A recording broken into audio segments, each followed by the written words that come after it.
예, 로스터 프리뷰 이번 주도 진행이 됩니다. 이번 주부터는 이제 주 4회 해가지고 제가 그 시간을 좀 잘못 계산했어요. 원래는 이제 주 4회로 해가지고 한 8월부터 시작하면 되는 거였는데 일주일에 한 여덟 팀 막 이렇게 땡겨버렸죠, 그죠? 여섯 팀 이렇게 땡겨버렸죠. 이제 그러니까 좀 시간이 남게 됐는데 일단 어쨌든 이번 주부터는 2위 팀들 들어가게 되고 뭐 월화목금이 유력합니다. 뭐 월화목금이 유력해요. 그래서 이제 주 4회 이제 이렇게 생각을 하고 있고요.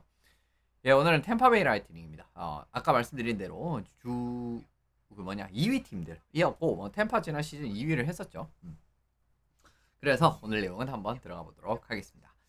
예, 러스터 프리뷰 계속 이제 진행이 되고 있고요. 이 팀을 선택을 해야 되는 이유, 뎁스 차트 확인을 해보고 러스터 강약점, 그리고 톱 영스터 3명 주목해야 되는 선수 뭐 이런 느낌으로 항상 이 똑같은 요 느낌으로 가니까 이제는 뭐 사실 설명드릴 필요도 없지 않을까 이런 생각이 듭니다. 템파베이 라이트닝입니다. 뭐 개인적으로는 이번 오프 시즌도 한번 이야기를 했었죠. 이 팀 같은 경우에는 언제였죠?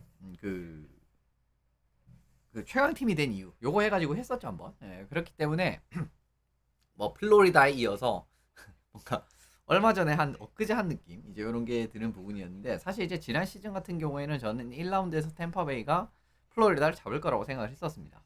이제 그거 다 기억을 하실 겁니다. 그것도 다 남아 있고요. 제가 이제 프리뷰한 거는 실제로 뒤에 이제 커척 선수가 제일 어려웠던 시리즈는 템파베이 시리즈였다. 물론 이제 본인이 피지컬적으로도 힘든 시리즈였었고 당연히 실제로 경기 내적으로 봤을 때도 굉장히 템파베이가 좀 귀찮게 하는 그런 그림이 있었었어요. 근데 결국은 이제 플로리다가 좀 더 앞서 나가는 그런 그림은 있었습니다만은 어쨌든 템파베이 같은 경우에는 지난 시즌 뭐 비어록 스트란드 부상 같은 경우에도 너무 안 좋은 타이밍에 나와버렸고 좀 운도 안 좋은 게 있었지만은 그래도 계속 이제 이렇게 플로리다한테 발목을 잡히는 거 지금 이제 2년 연속 플로리다한테 좀 빠르게 탈락을 하는 그림이었기 때문에 올해는 좀 신기일전하고 이렇게 계속 되면 우리가 이제 LA랑 에드먼턴 사이를 보셔도 그렇겠지만 다분히 이제 그쪽을 의식을 한 그런 움직임을 가져갈 때도 있거든요. 이제 이제는 더 이상 플로리다한테 지지 않을 것이다. 물론 이제 이번 오프 시즌에 사실 그런 움직임을 막 가져갔다라고 볼 수는 없지만 그래도 지난 시즌 템파베이의 성적 자체라든가 그런 부분들이 매우 좋았기 때문에 올해 이제 그런 부분을 그냥 그대로 유지를 했다라고 바라보시면 좋을 것 같습니다. 어쨌든 바로 들어가 보도록 할게요. 이 팀을 선택을 해야 되는 이유는 여러 가지가 있긴 하지만 사실은 요즘으로 따져봤을 때는 이게 제일 크지 않을까 싶습니다. 리그에서 제일 주목받지 못하는 슈퍼스타를 보유한 팀입니다. 사실은 요거는 제가 이제 후토크 같은 데서도 뭐 모든 리그가 그렇지만 사실 MVP를 이렇게 기자단 투표로 선정을 하는 데서 좀 이야기가 많이 나올 때가 있잖아요, 그죠? 정말 좋은 선수를 뽑는 게 아니라 진짜 예를 들면 이 선수가 진짜 뭐 한 8년 연속으로 수상을 해야 되는 그런 선수가 있음에도 불구하고 물론 이제 쿠체로프가 그렇다라는 건 아닙니다. 이제 일반적인 리그에서 이야기를 하는 거예요. 근데 이제 결국은 이 심사단이라고 할 수 있는 기자들이 뭔가 올해 팍 튀어나온 이런 이제 새로운 선수를 이렇게 밀어주는 그런 케이스들이 있잖아요. 사실은 쿠체로프도 어떻게 보면 최근 몇 년 동안에는 이런 좀 희생양 중에 한 명이라고 바라보셔야 된다고 저는 개인적으로 생각을 합니다. 일단 리그의 최고의 선수이지만 각광을 받지 못합니다. 물론 이제 이 선수는 개인적인 그런 좀 부분 그죠? 뭐 인터뷰라든가 그런 부분에서도 어느 정도는 이런 기자들이 싫어할 만한 부분이라든가 그런 게 있기는 하지만 일단 어쨌든 각광을 너무 받지 못해요. 너무 조명을 받지 못합니다. 물론 이거는 이제 비인기 팀에 뛰고 있다라는 것도 하나의 이유인 것도 부가적으로 하나의 더 이유이긴 하지만 너무 못 받고 있어요. 제가 봤을 때는 이제 그런 과정에서 실제로 쿠체로프가 최근 3시즌 포인트를 바라보시면은 113포인트, 144포인트, 121포인트를 했거든요. 근데 MVP는 1819 시즌 딱 한 번밖에 못 받았습니다. 리그 MVP. 근데 그때 128포인트인가 그랬을 거예요. 근데 이제 23, 24 시즌 같은 경우도 44, 100어시스트를 찍었는데도 못 받았다. 이것도 그렇고 사실 작년도 저는 충분히 쿠체로퍼가 저는 이상하지 않다라고 생각을 했었는데 결국은 이제 그런 부분에서 좀 많이 1위를 뭐 기대하기도 많이 좀 미달되는 이제 그런 부분들이 많이 나오게 됐었죠. 그 과정에서 말씀을 드리는 부분이었는데 실제로 지금 이제 쿠체로프 선수가 803경기 NHL에서 800경기 남짓 이제 소화를 했습니다. 근데 NHL 역대 803경기 지난번에 뭐 제가 맥데이비드 할 때 이후로 비슷한 거 했었죠. 803경기 기준으로 포인트 랭킹을 따져보면 리그 전체 올타임에서 17번째고요. 이제 그 조세킥 선수보다도 예, 잠깐 933이 아니죠. 이거 이제 숫자가 좀 잘못됐습니다. 993일 거예요. 993. 왜 933을 적어놨지? 993일 겁니다. 왜냐면 델 하워척이랑 1포인트 차이 났던 걸로 기억을 해가지고 요렇기 때문에 결국은 세킥 선수보다도 더 포인트가 많습니다. 첫 800경기 기준으로. 근데 우리가 세킥이랑 쿠체로프의 이 프랜차이즈의 위상이라든가 NHL에서 스타 선수의 위상을 비교를 해보면 굉장히 많이 차이가 나죠. 그죠? 이제 이런 부분에서도 하나 말씀을 드리는 거고요. 올타임에서도. 그리고 실제로 현역 기준으로만 뽑아보면은 2등입니다. 예, 이 맥데이비드가 사실 포인트는 더 많거든요. 근데 맥데이비드는 803경기를 아직 치지 않았기 때문에 집어넣지 않았어요. 물론 이제 맥데이비드가 포함이 되면 맥데이비드가 더 위로 올라갈 겁니다. 근데 이제 보시면 크로즈비 다음입니다. 예, 그리고 이제 말킨보다도 포인트가 많고요. 오베치킨보다도 포인트가 많아요. 근데 리그에서의 이 위상이라든가 이런 스타 선수들을 비교로 보면 사실 맥키런보다도 좀 떨어지는 부분을 확인을 하실 수가 있잖아요. 근데 실제로 그렇지 않단 말입니다. 그러니까 이제 성적적인 부분이라든가 이런 이제 포인트 생산력이라든가 팀 내에서 이런 이제 중요한 역할, 공격에 중요한 역할을 맡는 부분에서 일단 이제 그런 과정에서 말씀을 드리게 되는 부분이고요. 그리고 이제 세 시즌 연속 30골 80어시스트. 그래서 이제 110포인트를 넘기는 이렇게 이제 3년 연속 요 시즌을 달성을 했는데 NHL 역대 그냥 3시즌 연속으로 30, 80을 달성한 선수가 이렇게 4명밖에 없습니다. 예. 웨인 그레츠키 선수는 뭐 13시즌 연속을 달성을 했으니까 이거는 뭐 그냥 레벨이 다른 수준이고요. 그 다음이 이제 3시즌 연속 달성한 건데 바비 오어, 폴 커피, 니키타 쿠체로프 이렇게 3명밖에 없어요. 이만큼 어떻게 보면 정말 포인트를 뽑아내는 데라든가 정말 리그 슈퍼스타로 밀어주거나 리그 슈퍼스타로의 이런 군림을 해도 전혀 군림을 하면 그건 본인 실력이니까. 그러니까 이제 리그 수준이라든가 아니면 미디어 쪽에서도 확실히 밀어줘도 전혀 손색이 없는 선수임에도 불구하고 너무 스포트라이트를 못 받고 있다라는 겁니다. 그런 부분에서 만약에 나는 이제 좀 이런 비운의 스타라고 하긴 또 좀 말이 그렇다.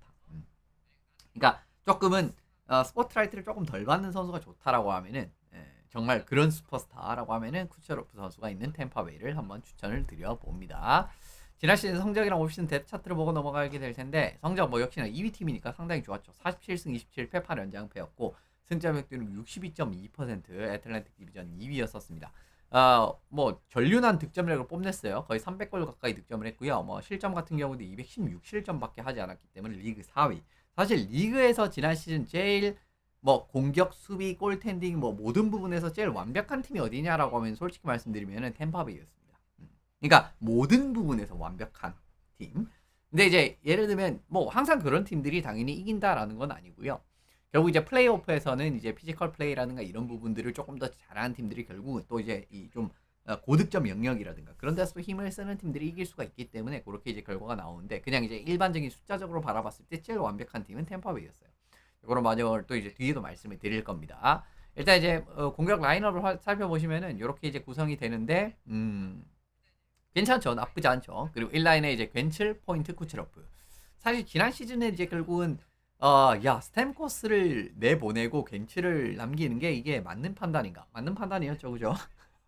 맞는 판단. 아주 이제 뭐 아주 적합한 판단이었습니다. 이제 그럼 물론 이제 마음 같아서는 당연히 다 가지고 싶겠지만 그게 안 되잖아요. 그죠? 뭐 완벽한 판단이었고요. 뭐 포인트 쿠체로프 괜칠은 지난 시즌 NHL에서 가장 위협적인 1라인 중에 하나였었죠. 2라인에 사랄리가 들어가고 이제 곤살베스 선수가 2라인으로 올라올 필요성이 있습니다. 사실 지난 시즌 곤살베스 선수가 플레이오프에서 상당히 좋은 경기력을 뽐냈기 때문에 이제 2라인 수준에서 좀 곤살베스 물론 이제 비오르크스란드가 2라인에 올라오는 게 정배 같은 느낌의 라인업이지만 저는 이제 라인의 분산적인 부분 왜냐하면 사랄리랑 헤이글이 결국 들어가면 옆에는 조금 젊은 득점원을 들어가도 나쁘지는 않습니다. 그러니까 비오르크스란드보다 좀 실력이라든가 생산력은 좀 떨어지지만 그래도 어느 정도의 득점을 기대할 수 있는 그런 자원이니까 나쁘지 않다라고 보고요. 3라인에 이제 구르드, 닉폴, 비오르크스란드 베테랑 3명이 이제 들어가게 되고 이 선수들도 모두 어떻게 보면은 잘 뽑히면 한 40포인트까지도 기대를 할 수가 있는 자원이죠. 뭐 구르드 같은 경우에도 수비적으로 경기가 많이 기여가 되고 있고 이제는 사실은 구르드한테 또 너무 많은 수비적인 부담을 지워주기보다는 닉폴 선수가 어쨌든 템파는 있기 때문에 그런 과정에서 들어가고 비오르크스트란드 구르드 같은 경우에는 뭐 시애틀에서도 이제 호흡을 많이 맞춰왔었던 그런 부분이 있었습니다. 그리고 이제 4라인에는 기르겐 선수 여전히 남아 있고요. 이번에 영입한 펠티에 그리고 홀른베리 각각 이제 토론토와 캘거리에서 뛰었었던 요런 이제 또 괜찮은 4라인으로서 사실은 뭐 펠티에랑 홀랜베리 같은 경우는 나쁘지 않죠.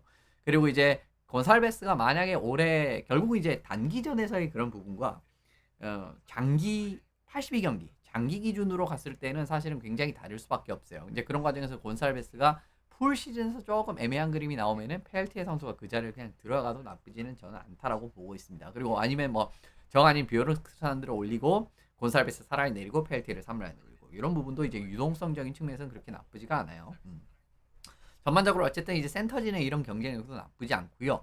포인트 서렐리 폴 정도라고 하면은 뭐 쿠퍼 감독도 그랬지만 쿠퍼 감독이 당연히 이제 본인의 팀이니까 조금 팔이 안으로 굽는 건 있지만 요 세 명의 센터진이라고 하면 우리는 어느 팀의 센터로도 대응을 할 수가 있다라고 이야기를 한 바가 있거든요. 실제로 이제 포인트 서렐리 같은 경우는 사이즈는 작지만 활동량, 수비적인 기여 확실한 선수들이고 폴 같은 경우에는 사이즈도 크고 뭐 여러 가지 다용도로 또 이제 도움이 되는 선수이기 때문에 이렇게 말씀을 드리고 뭐 정말 리그 S급의 플레이메이커 플러스 스나이퍼 쿠체로프 그리고 이제 득점에서 이제 좀 좋은 모습도 보여줄 수 있는 괜츠 헤이글 뭐 이런 선수들이 있는 부분에서도 밸런스적인 측면에서 상당히 좋은 팀이다라고 말씀을 드리면 좋을 것 같습니다.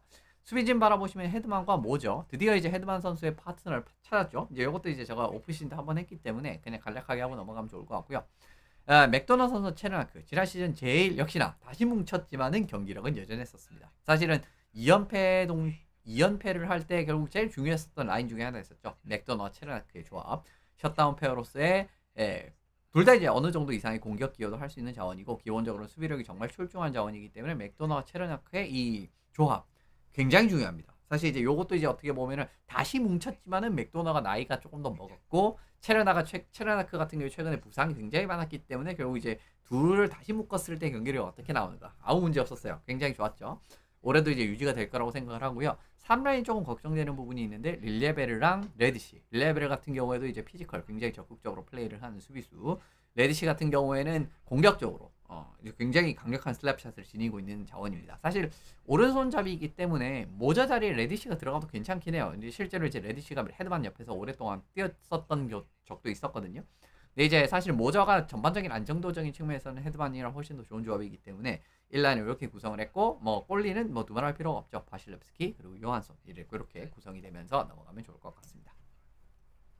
로스터의 장단점 살펴보시면은 뭐 이제 로스터의 강점이기도 하고요. 전력적으로 봤을 때도 전체적으로 빈틈이 없어요. 이 팀은 아까 이제 서두에도 말씀을 드렸지만 리그에서 제일 밸런스가 좋고 전체적인 뭐 숫자적으로 바라봐도 그렇고 전력적으로 이제 구성적으로 바라봐도 그렇고 뭐 뎁스 하나 뭐 예를 들면은 뎁스가 좀 안 좋다라든가 그런 것도 아니죠. 그리고 이제 뭐 1라인의 파괴력이 부족하다라든가 그런 것도 아니죠. 그리고 뭐 셧다운 페어가 없다라든가 그런 것도 아니죠. 그리고 1라인에 어떻게 보면은 정말 간판급 수비수가 없다라든가 그런 것도 아니죠. 그죠? 골 텐딩이 어떻게 보면은 좀 허술하다라든가 바실렙스키 있죠. 이렇기 때문에 전반적으로 바라봤을 때는 빈틈이 아예 없어요. 팀의 전력적으로 봤을 때. 이제 이런 과정을 일단 말씀드리는데 물론 이제 경기력적으로 아예 빈틈이 없다라고 하면 그렇지는 않습니다. 근데 이제 로스터의 구성적으로 봤을 때는 굉장히 빈틈이 없는 구성이라고 말씀을 드리는 거고요. 실제로 1차 팀 스탯 순위를 바라보시면은 템파베이가 6등 이하로 떨어진 게 하나도 없었습니다. 전체 평균 득점, 평균 실점, 파워플레이, 페널티 킬링 이제 모두 다 6위 안에 들어가는 뭐 기염을 토했고 그리고 이제 페널티 킬링 같은 경우도 81%가 넘어갔었지 않습니까? 이런 그림에서 상당히 좋은 그림이 나오고 있다. 1차적으로 바라봐도 그렇고요.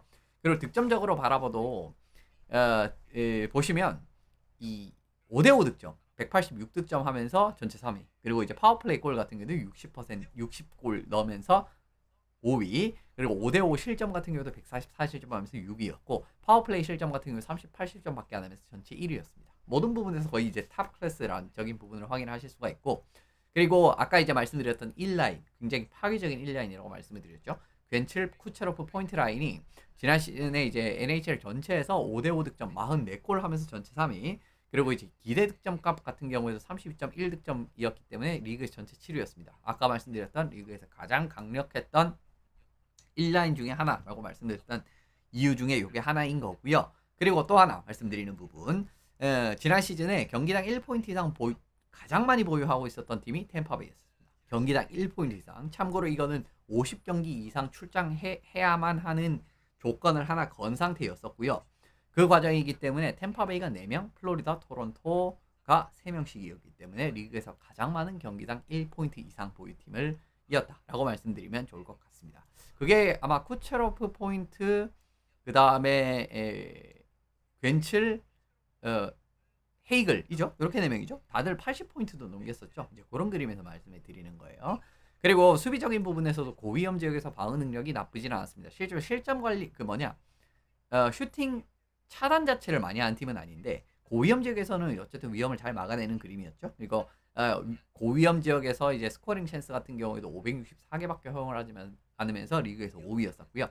그리고 이제 고득점 지역 실점 같은 경우에 38실점밖에 안 하면서 전체 1위였습니다. 이런 과정에서도 템파베이가 이런 또 수비에서도 실리를 많이 챙기는 이제 이런 부분 많이 이제 드러났었고요. 실제로 팀 구성적으로 살펴보시더라도 공수 양면에서 기여 가능한 센터진을 보유하고 있다라는 점, 그리고 S급 득점 자원, 그리고 보조 득점 윙어 같은 부분, 쿠체로프, 겐칠 S급 아니겠습니까? 그리고 보조 득점 윙어 같은 경우에도 헤이글, 비오르크스트란드 뭐 이런 선수들이 있으니까 어떻게 보면 이제 좋은 선수들이 있고요. 그리고 셧다운 수비 페어 맥도나 치르나크, 헤드만의 파트너까지 발견을 했다는 거. 그러면서 탑4까지 정비가 완벽하게 됐단 말이에요. 이제 이렇기 때문에 결국 팀 구성적으로 살펴보시더라도 상당히 탄탄한, 여기다 플러스 알파로 아까 말씀드렸던 골리까지도 주전 S급 골리가 있다라는 거. 이런 부분이기 때문에 템파베이는 사실은 로스터 구성적으로도 그렇고 지난 시즌에 여러 가지 기록적으로 살펴보시더라도 거의 빈틈이 없는 부분을 확인을 하실 수가 있었습니다.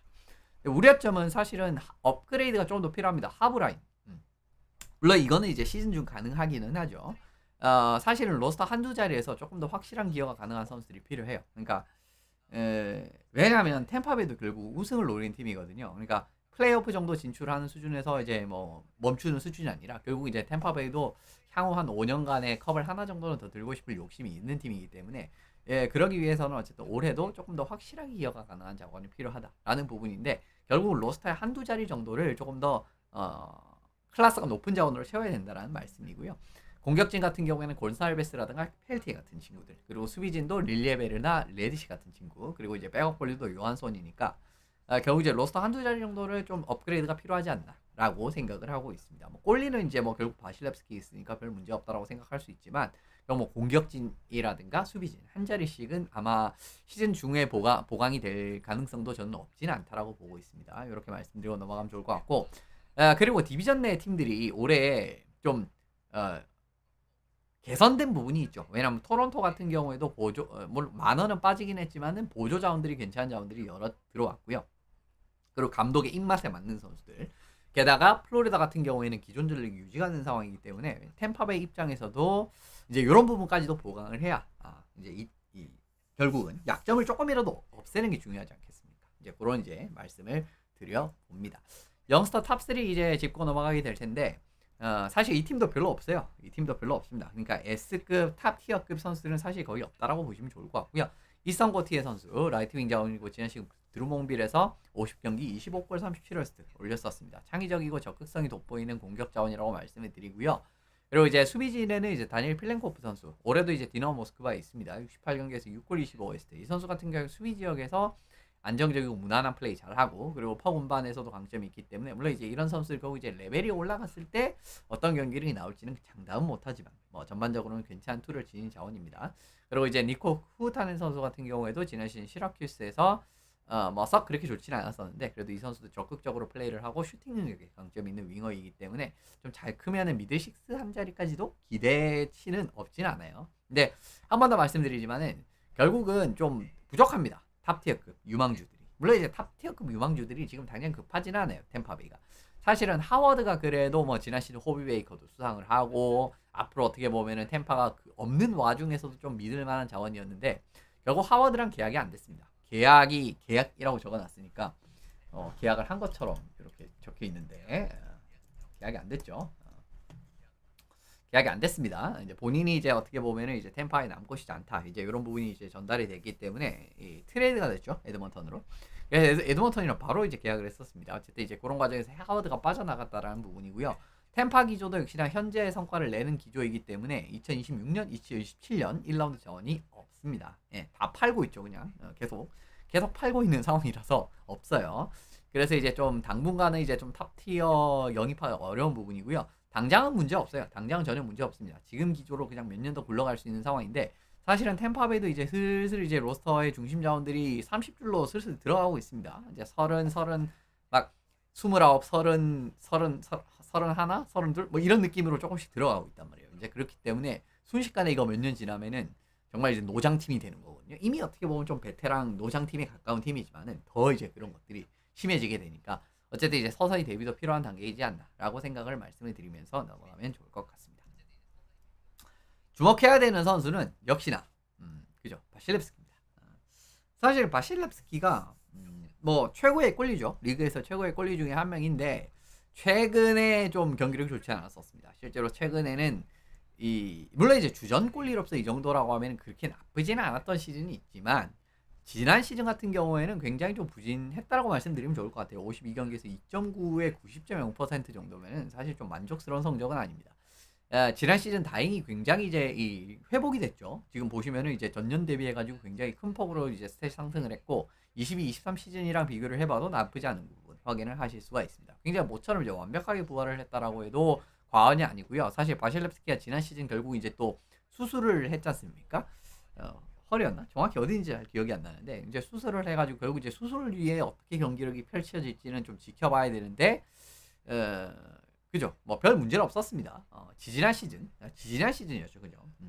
다행히 이제 그 좀 후유증을 털어낸 그런 느낌이었어요. 지난 시즌 같은 경우에는 그렇게 말씀을 드리고 넘어가는데 특히나 후반기에 압도적이었습니다. 후반기는 진짜 후반기에로 이 정도로 압도적인 성적을 찍어내면서 막판에 배지나도 바실렙스키가 받을 수도 있겠는데요? 이런 느낌의 이야기가 나올 수 있을 정도로 결국 이제 마지막 20경기에서 13승 5패 2연장패 올렸고 이제 1.89에 92.7% 찍어내면서 뭐 압도적인 후반기 성적을 보냈거든요.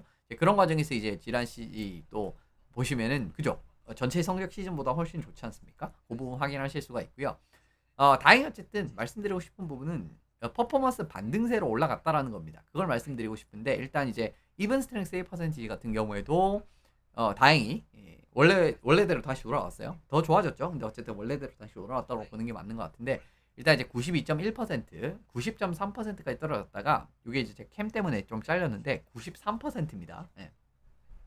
지난 시즌 결국 이제 93%까지 올라오면서 다시 올라갔죠. 그죠? 반등을 했죠. 이제 그 부분 말씀드리고 싶었던 거고요. 그리고 이제 GSAE 요게 뭐냐고 하면은 기대 득점 대비 실제 실점. 이제 요걸 뺐을 때의 값입니다. 근데 이제 22, 23 시즌에는 이게 25.3 플러스 25.3이 찍혔어요. 어마무시했었죠. 근데 지난 시즌에는 마이너스 2.5가 찍혔단 말입니다.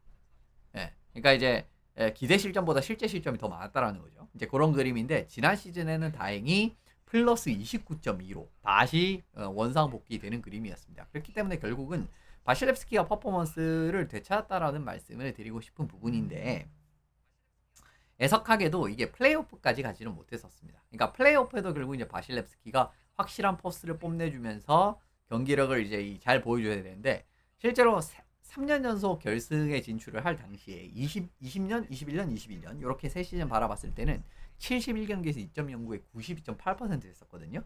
하지만 최근 세 시즌 플레이오프에서는 16경기에서 3.37에 88.2% 굉장히 많이 떨어졌죠. 그러니까 플레이오프에서는 여전히 경기력이 많이 올라오지 않았습니다. 물론 이제 요거는 어느 정도는 바실렙스키도 이제 몸에 조금은 이상이 있었을 수도 있고요. 그리고 그 스포츠넷에서 전 코치라는 양반이 바실렙스키 약점을 드러내는 정말 프로답지 못한 행동을 했죠. 누군지는 잘 알고 계실 겁니다. 데릭 랄롱드입니다. 예. 그런 그 이후로 이제 바실렙스키가 사실은 약점이 공략당하는 좀 뭔가 공개적인 미디어에 공개가 됐고 성적이 좀 떨어지는 이유이기도 했었던 것 같아요. 물론 이제 그런 약점이 노출이 되면 본인이 그거를 결국은 약점 없애는 것도 이제 본인의 그거긴 하지만 본인의 역할이긴 하지만 근데 저는 그 랄롱드 감독의 그런 행동은 솔직히 잘 이해가 되지 않았습니다. 지금도 사실 템파트 팬들한테 굉장히 욕을 먹고 있는 행동이거든요. 아직까지도. 그 부분이 어쨌든 이제 최근 3시즌 동안 플레이오프에서 경기력이 좋지 않았다라는 거고요. 이 부분이 왜 아쉬웠냐라고 하면은 사실 바실렙스키는 아까 이제 보셨지만 플레이오프에서도 제일 강한 골리 중에 한 명이었고요. 그리고 정말 중요 국면에서 자신의 모습을 유감없이 보여주면서 팀을 또 이끌어내는 그런 모습들도 많이 보여줬단 말입니다. 근데 그게 없어졌어요. 자, 그게 이제 가장 문제라고 말씀드릴 수 있는데 실제로 바실렙스키가 지면은 탈락하는 경기, 엘리미네이션 게임이죠. 거기에서의 성적이 이제는 조금은 애매한 느낌으로 돌아와 버렸습니다. 옛날에는 엘리미네이션 게임에서 바실렙스키가 말도 안 되는 성적을 가지고 있었거든요. 근데 이제는 결국은 계속 결국 그죠? 3년 동안 부진했고 결국 3년 동안에는 엘리미네이션 게임에서 팀을 구해내지 못하는 경우들도 있었지 않습니까? 그게 이제 누적이 되다 보니까 이제 엘리미네이션 게임 성적 같은 경우에도 패가 더 많아졌고요. 그리고 이제 2.5 세이브 성공률, 세이브 성공률이 아니라 그 평균 실점, 그리고 92.1.2% 세이브 성공률, 굉장히 어떻게 보면 좀 바실렙스키답지 않은 그림으로 내려온 상황이기 때문에 이런 과정에서 이제 바실렙스키가 제 생각에 결국 이제 템파가 부상만 없다라고 하면 이 팀도 플레이오프 가는 건 문제 없을 것 같습니다. 그리고 올해도 거의 육각형의 느낌의 시즌을 치를 것 같다라고 생각을 하는데 결국은 플레이오프 갔을 때 바실렙스키가 정규 시즌과 또 딴판의 경기를 보여주는 그런 그림이 나오면 굉장히 또 골치가 아파지는 상황이 나올 수가 밖에 없단 말입니다. 실제로 템파베이가 2년 연속 우승을 할 때도 바실렙스키가 정말 위기의 국면에서 구해준 적이 한두 번이 아니었단 말이에요. 이제 그런 그림들을 이제는 다시 보여줄 필요가 있지 않나 라는 생각이 들고요. 어쨌든 한 번 더 말씀드리면 올해도 저는 템파베이는 정규 시즌은 별 문제 없을 거라고 생각을 합니다. 실제로 토론토도 전체적인 전력은 조금 낮아졌다라는 거, 그리고 이제 플로리다 같은 경우에도 커척의 부상도 있고 정규 시즌에서 이제 100% 힘을 쓰지 않는 팀이다라는 걸 바라봤을 때는 템파베이가 저는 디비전 1위 할 가능성 충분히 있다라고 보고 있거든요. 하지만 결국 플레이오프에서의 넘어야 되는 산들을 살가를 해. 뭐 당연히 1위를 하면은 뭐 와일드 카드는 잡고 올라갈 수 있겠지만은 예를 들어 뭐 2라운드에서 또 플로리다를 만난다. 그리고 이제 피지컬적으로 이제 조금은 몰아붙였을 때 템파가 조금 약한 그림들이 나타날 때가 있어가지고 그런 그림들을 또 플레이오프에서 이제 가면서 계속 만난다라고 하면은 또 굉장히 골치 아파질 수 있지 않나라고 생각이 일단은 드는 부분입니다. 어쨌든 올해 템파베이가 과연 어떤 시즌을 보낼지는 또 그건 또 뚜껑을 따봐야겠죠 실제로는. 그런 부분이 있겠지만 어쨌든 템파의 올 시즌 전반적으로 네 결국 이제 우승 한 번 더 할 수 있는지 앞으로 몇 년 안에 그 부분 이제 살펴보고 올해도 이제 어떤 성적을 내는지 한번 지켜보시면 좋을 것 같습니다.